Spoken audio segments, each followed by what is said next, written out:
Japan চীন ঘিরে শুরু হলো নতুন শক্তির খেলা। দক্ষিণ এশিয়ার এই অঞ্চলে সমুদ্রের প্রকৃত অভিভাবক এখন বাংলাদেশ।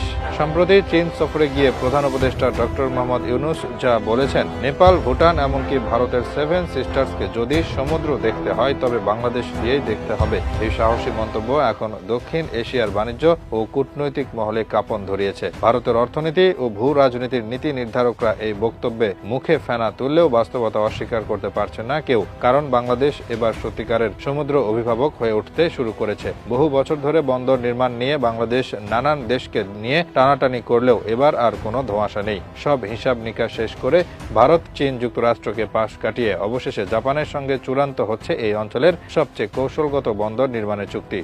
22 এপ্রিল ঢাকায় আনুষ্ঠানিকভাবে জাপানের পেন্টা ওশান এবং তোয়া কর্পোরেশনের সঙ্গে বাংলাদেশের চট্টগ্রাম বন্দর কর্তৃপক্ষ চুক্তি করতে যাচ্ছে এবং এই চুক্তির মাধ্যমে শুরু হবে 24,000 কোটি টাকার বিশাল মেগা প্রকল্প। বাংলাদেশের ইতিহাসে এক নতুন সমুদ্র শক্তির জন্ম। মাতারবাড়ি প্রকল্পের পেছনে ছিল দীর্ঘদিনের প্রস্তুতি ও বহু দেশীয় চাপ মোকাবেলার গল্প। 2012 সালে চীন প্রথম সোনাদিয়ায় গভীর সমুদ্র বন্দর গড়ার প্রস্তাব দেয়, কিন্তু ভারত ও যুক্তরাষ্ট্র সেই উদ্যোগে বাধা দেয়। আওয়ামী লীগ সরকার চীনের উপর নির্ভরতা নিয়ে বিপাকে পড়ে এবং শেষ সেই প্রকল্প বাতিল হয়। কিন্তু সেই চাপকে পাশ কাটিয়ে নতুন কৌশলে বাংলাদেশ বেছে নেয় মাতারবাড়ি, যেখানে জাপানের অর্থায়নে তৈরি হচ্ছিল কয়লা ভিত্তিক বিদ্যুৎ কেন্দ্র। জ্বালানি আনতে চ্যানেল ও নৌপথ তৈরি করার ফলে জায়গাটির নিচ থেকেই পরিণত হয় এক সম্ভাবনাময় গভীর সমুদ্র বন্দরে। 2017 সালে 9,000 কোটি টাকা খরচ করে মহেশখালীতে 5.5 কিলোমিটার দীর্ঘ এবং 18.5 মিটার গভীর কৃত্রিম নৌ চ্যানেল তৈরি করা হয়, যেখানে 2020 সালে প্রথমবারের মতো বিশ্বের অন্যতম বৃহৎ জাহাজ উসুমারু ভিড়ে 80,000 মেট্রিক টন কয়লা নিয়ে। এটা ছিল একটি প্রতীকী মাইলফলক। বাংলাদেশ প্রমাণ করে যে তার ভৌগোলিক অবস্থান শুধুই তাত্ত্বিক নয়, বাস্তবেও দক্ষিণ এশিয়ার দরজা এখন তার হাতেই। এরপর সময় গড়িয়েছে,